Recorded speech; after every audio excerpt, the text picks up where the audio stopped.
A judge ordered the White House to fully pay for federal food assistance and gave a deadline of today. The judge also accused the Trump administration of defying his last order to restart payments and said it's, quote, simply unacceptable, end quote, to wait any longer.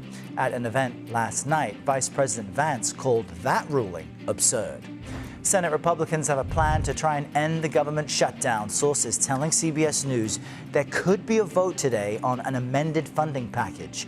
And under this plan, GOP lawmakers would promise to hold a vote on extending health care subsidies. That's been a major sticking point for Democrats, and this would need 60 votes to pass. And air travelers are getting ready for a tough time getting to where they want to be over the weekend. The FAA is cutting flights starting today because of the government shutdown and related air traffic controller shortages. Last night on The Takeout, Major Garrett spoke to the head of the Air Traffic Controllers Union about how his members are struggling.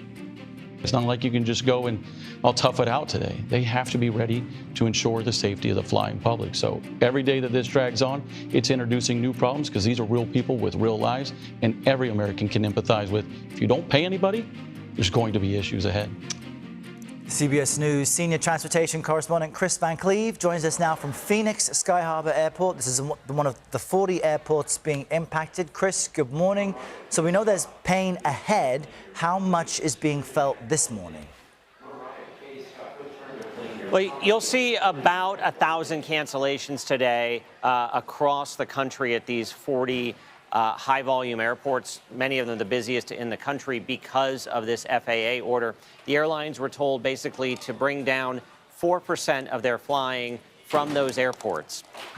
That works out to about 1,000 flights. That will ramp up into next week to 6% and then 8%, ultimately hitting 10% by the end of next week, going into next weekend. So it will be a phased-in impact to flyers. You know, here at Phoenix Sky Harbor Airport, there were 5 or 6 cancellations this morning.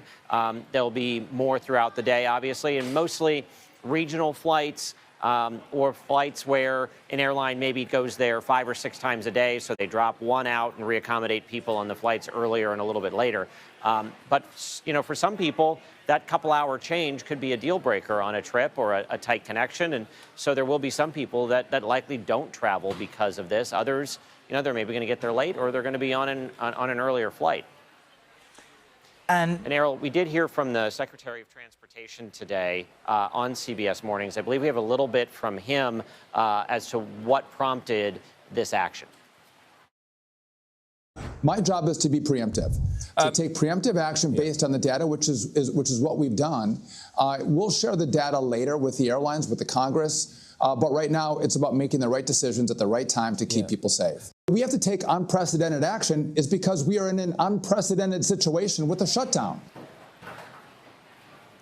And the Secretary says that data showed that controllers were under pressure, that they were stressed, their workload was up, and that they were fatigued. So they decided to bring down the volume of flights to reduce some of that workload, take some of the pressure off of the controllers who are working without pay and amid a surge in sick calls. So their workloads have gone up. Yeah, as frustrating as it is all about safety. So for people whose flights may be impacted, what's some of the best advice you can give them? How are airlines trying to help?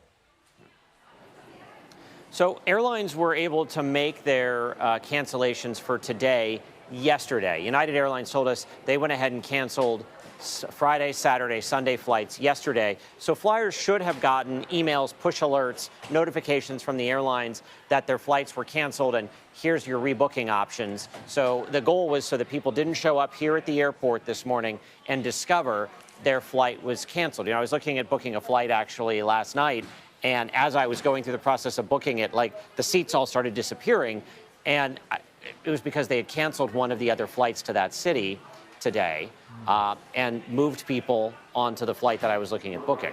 So I'm not taking that flight because the flight's full. Right. I mean, the stress of while you book, watching those seats disappear, I can certainly relate with. If Kris Cleave can't get around the country, you know things are tough. KVC, thank you very much. Safe I should have made the ahead. decision earlier, Errol. If you could have only predicted the news, Kris. Thanks so much. Great to see you.